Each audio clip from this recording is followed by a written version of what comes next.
Let's get educated. That's why we're here, to bring you the stories impacting K-12 classrooms and college campuses.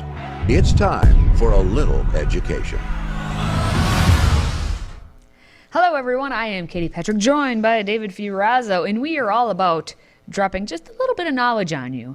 But of course, before we do that, we have to give you a little reminder that we are starting to build our presence on Twitter, and we've just received that coveted blue check mark. Ooh.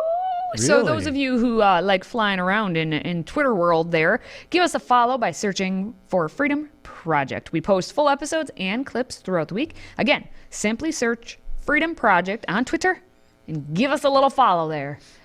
All right, well, a self-identified evil salesman of school curriculum. Ooh, that just sounds so intriguing, doesn't it? Yeah. Evil salesman of school curriculum has admitted to an undercover journalist that he disguises critical race theory as diversity, equity, and inclusion. Right, David? Yep. DEI. Adding that if you don't say CRT out loud, then you can easily sneak it into K-12 classrooms. Oh, that's so nice. That sounds great. Yeah. Yep, you can sneak it in. Well, so the curriculum salesman was caught violating a CRT ban. He doubled down on his comments while also claiming that he was taken out of context by Project Veritas. Now, I remember James O'Keefe, I think it's further down in the article, he said, yeah, thank you, James O'Keefe from Project Veritas. He told the guy at one point, he said, even if we gave you all the video footage and played it in its entirety, you would still say, oh, that's out of context. Of course it's out of context. Everything's out of context. You're out of context. That's right. That's what all of these people do all the time when it comes to them getting caught red-handed, admitting on video, on audio, of what the truth is and what they're doing. Okay, let's, we've got a couple videos for you in this segment, actually. Bostic admits that his curriculum teaches CRT, critical race theory, to kindergartners. Watch. If you don't say the word critical race theory, you can technically teach it. The government doesn't know. And they have no clue. And I'm like, this is good. Why not just say, we're teaching critical race theory to kindergartners? You cannot teach critical race theory to kindergarten. Let's be very clear when I say that. Critical race theory is a theoretical framework that helps us to guide conversations around race and racism. So, but is that what you're doing through the guise of DEI, per your own words? Yeah, like for example, one of the tenets of critical race theory is the idea of colorblindness, and like being colorblind is a direct form of racism. And so we help students to see color and help them to see the differences in their ethnicities and races and how much these races contribute to society. So for sure. We're teaching it like, hey, here's how we do it. And he's so casual about it. He's very sincere. Like, we are teaching it, even though it's illegal for us to be teaching it in this state, but that's okay. We're going to still do it. And I'm an evil salesman. So it makes perfect sense. He is who he says he is. But did you notice what he said? If you don't say the words critical race theory, you can technically teach it. Oh, that's all it is. Just don't say the words, because words have meanings. Yep. So if you don't say the words, because those words have meanings, then you can get away with whatever you want. It makes perfect sense now, doesn't it? Well, hey, he wasn't done, with the videos, because as we know, Project Veritas does its due diligence and listening to what these people are saying and then putting out there all that we need to know. So thank you, Project Veritas, for giving us the full video. If you want to go watch the full video, you definitely can do that. Because it's obviously, we know, kind of hard to hear sometimes, but at least they put the words out there of what these people actually admit to. It's quite refreshing. Restaurant noise. Restaurant noise, yeah. That's kind of fun about these sting videos, these live videos where they're getting people, whether it be people from Planned Parenthood or whoever, to admit that they're doing something that they know, most of them know is wrong, or they're just proud of what they're doing. Like that guy, it looked like it showed a couple different videos, and it seemed like Bostic was actually proud of what he's doing. He's smiling, he was saying, yeah, but I can do that, because we whatever, blah, blah, blah. But and Katie, I'm sure this is just an isolated case in the entire country. Oh yes, isolated. Yes. This only happened there, I swear. Anyway, let's take a look at, again, how Bostic says that, if you just don't call it critical race theory, then you get to teach it. If you don't say the word critical race theory, you can technically teach it. should be an easy question. Yeah, it should be, but unfortunately, society, things aren't easy to answer. Okay. I mean, this one's an easy one. I could call it a cucumber. You could call it a potato, a stick of potato. But it's still the same thing, right? I've been honest, I've been truthful. Or they're just hard to navigate, but at the end of the day, knowing in your heart that you're doing what's right is the most important thing at all. Know in your heart. Just know in your heart and feel it. Feel it real nice. Even though if that breadstick he was holding is a cucumber and whatever he was talking about. No, truth is truth. Your feelings don't care. Right? Or your truth doesn't care about what your feelings are. It's just, that's how it is. But of course, Bostic had to go on the defense because, oh no, he got found out. So he put on his own little website there. He had to talk about what actually just happened. And that's right. He said that during several outings with a man who deliberately targeted me. I was targeted. See all the words he's going to use? Targeted. He's triggered. I was recorded without my consent. In addition to the edited videos that have been circulating on the internet and social media, the information I provided was exaggerated, magnified, and misinterpreted. The recent private video recordings of me were edited and taken out of context to portray false messaging about me. But as James O'Keefe said in that re-interview then with him, I could have, as you said, I could have shown the whole video and you would have said, oh, it's out of context. Yeah, but Bostic is interesting. A couple of really quick takeaways. Bostic confirmed, again, that CRT teachings are hidden under the umbrella of DEI. You can put it in there under diversity, equity, and inclusion, and you can kind of say whatever you want and teach whatever. And by the way, he also said, I did not publish or teach or publish or write any whatever, blah, blah, trying to cover his butt. But I noticed one thing. I'm a visual person, so I watch people's reactions, not just hearing their words, but when he finally started getting a little uncomfortable and defensive when you saw his hand go up like this. Well, James O'Keefe, yeah, you got me, but here's how I'm going to try to deflect and explain it. And his hand's on his chin. I don't know if you guys noticed that. There it is. There, he's smiling, smiling. Yeah, hands on the chin. Right, Katie? We could do a double take right now. We could just. Yeah, hands on the chin. Well, I mean, I really didn't mean that, and I was taken out of context, and even if you show all the videos, it's still out of context. Well, something is about to happen at one Virginia school where a first grade teacher who was shot by a 6-year-old student was warned 3 separate times about the child having a gun, but the administration decided, jokes, jokes, jokes. That's next.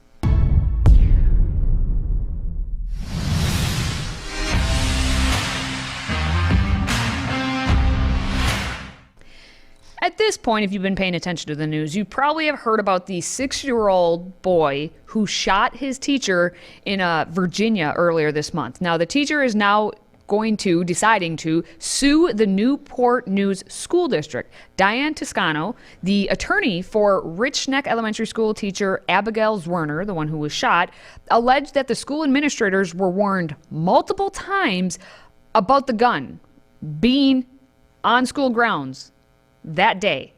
And so apparently, according to the Toscano, the attorney, she says the school officials were paralyzed by apathy and they refused to call the police or lock down the school. So this has gone from near deathly situation where she was shot by a 6-year-old student, her student, and then now she's recovering. But what's going to happen in terms of this lawsuit? Take a look at what the timeline happened throughout this school day.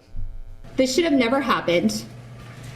It was preventable. Attorney Diane Toscano represents shooting victim Abby Zwerner. Toscano said school personnel, quote, could not be bothered to act even after several warnings about the 6-year-old shooter. And she outlined hours of alleged inaction before the child fired at Zwerner.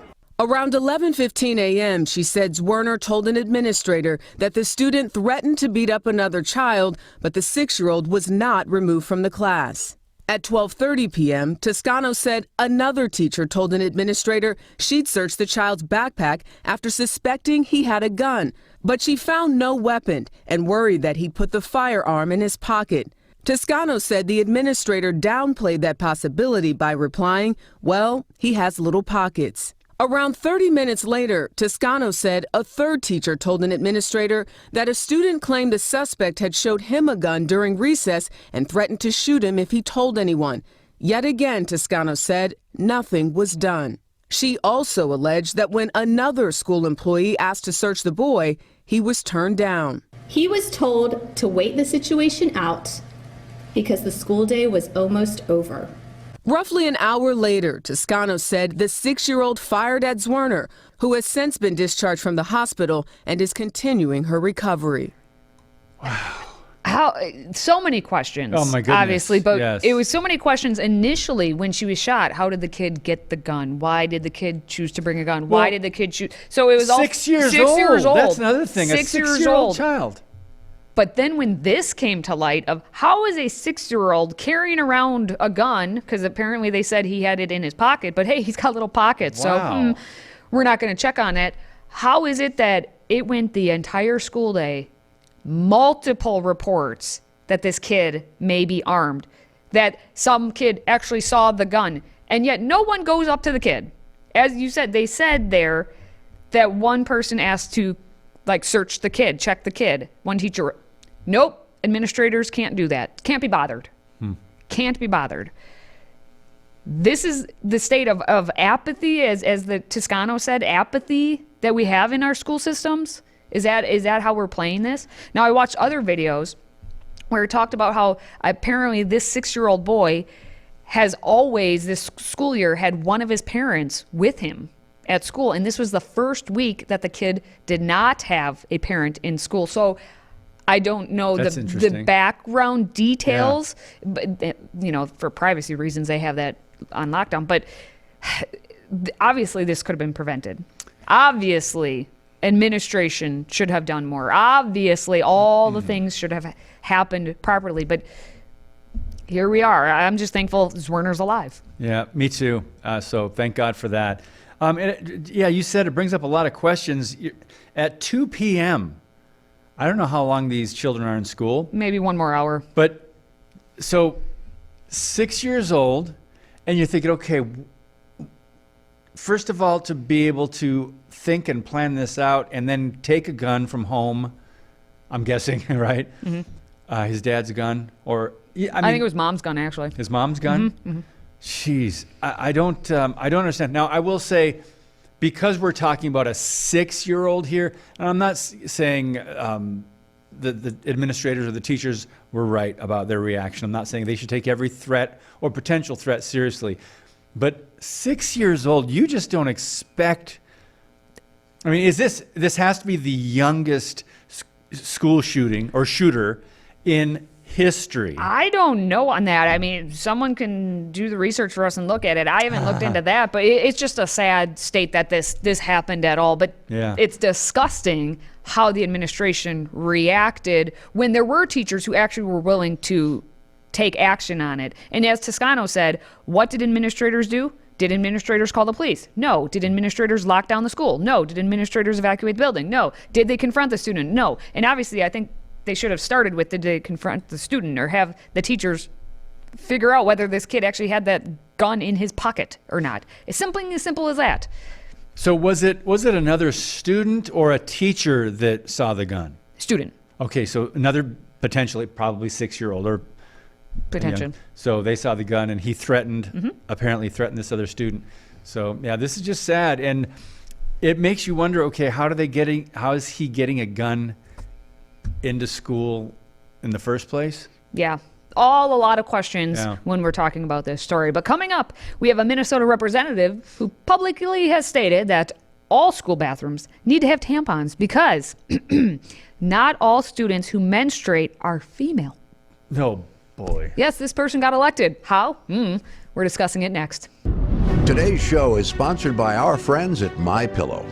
Save up to 66% on pristine quality bedding, towels, slippers, signature pillows, and much more when you use the code EDUCATED.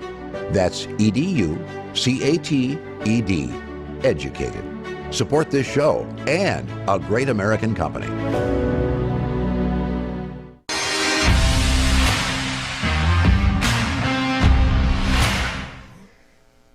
Very important question, David. Yes. Do you menstruate?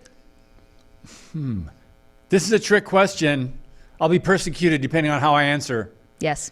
Yes, you will. Because here's the thing. No. Well, hey, I went on record. I had to ask. I went on record. Because not all students or people just in general who menstruate are female. And I know you don't identify as being female. So I thought maybe you did menstruate. It's possible. Also, why is it the term menstruate? Just side little note. Anyway, we have a Democratic Minnesota state representative who is arguing against an amendment to a bill that would provide funding for menstrual products in student restrooms. Yeah, so she told fellow legislators last week that not all students who menstruate are female. Her name is Sandra Feist.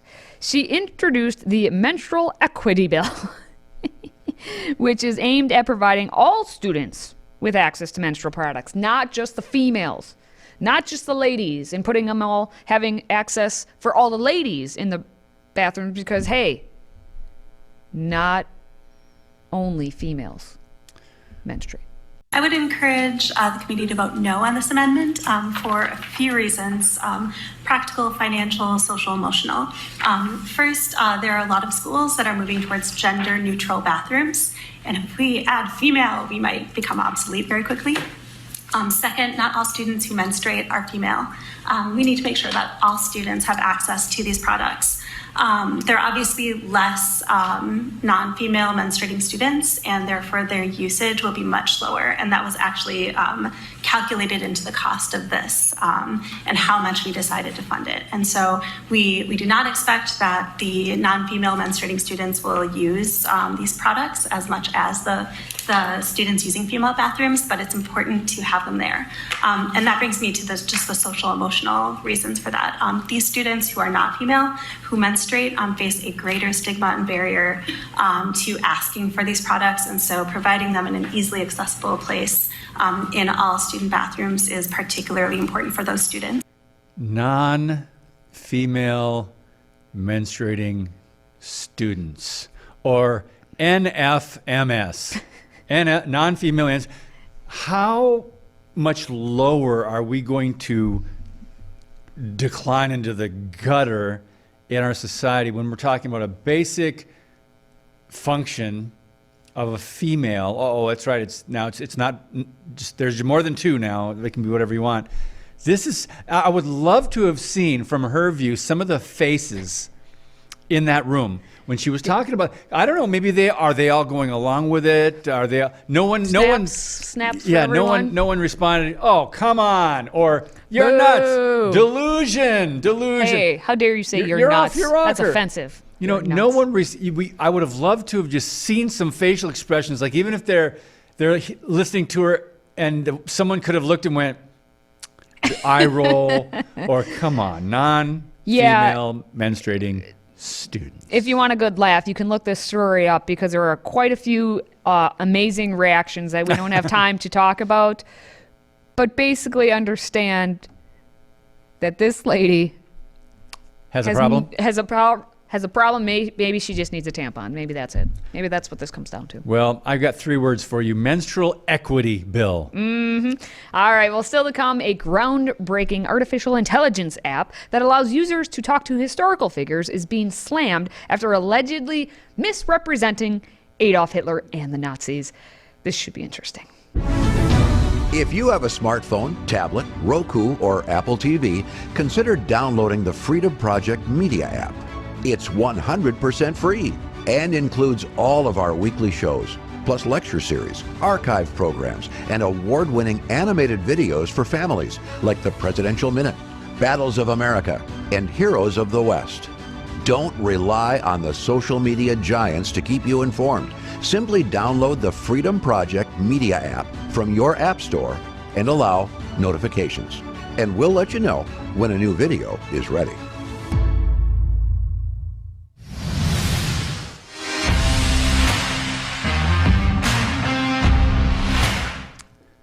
Adolf Hitler was misrepresented. So apparently there's an AI app that lets users talk to historical figures, and it was recently slammed for misrepresented Hitler and the Nazis. Before we get into this, we've got to set this up by letting you see the video. Watch this. ChatGPT is technology accessible and free to anyone on the web that impersonates what it's read on the internet. Type in a request and it can write legal documents, software, even school essays. People are predicting it will wipe out whole industries. Attorneys, realtors, are we going to be out of a job? But ChatGPT as an AI system may pose ethical risks to users who are unaware of how the technology works. It in no way is reflecting the depths of human understanding or human intelligence. What it's really good at doing is mimicking its form. There are concerns around deception and potential uses for fraud, but I think that that's sort of only the tip of the iceberg here. The company that makes ChatGPT, OpenAI, was co-founded by Elon Musk and is now primarily backed by Microsoft. Microsoft. That explains some things. No, actually it doesn't. So this app allows users to chat with over 20,000 famous historical figures, and it's being harshly criticized now. Maybe they've speculated and put in words for other historical figures, but not for Hitler. You have to draw the line somewhere. Adolf Hitler and other anti-Semites. They're making statements that people are saying are historically inaccurate. So the app, Historical Figures, it was launched by, can you say that name? Siddhant Chadha? Siddhant Chadha, 25-year-old Amazon software engineer. So of course it's someone from either Google, Amazon, or you know all the basic culprits. But this is interesting that with the app you can chat with historical figures. I would want to chat with some people, but you have to go, all right, if it's AI, these are not their actual words. You can't chat with a dead person. Yes, correct.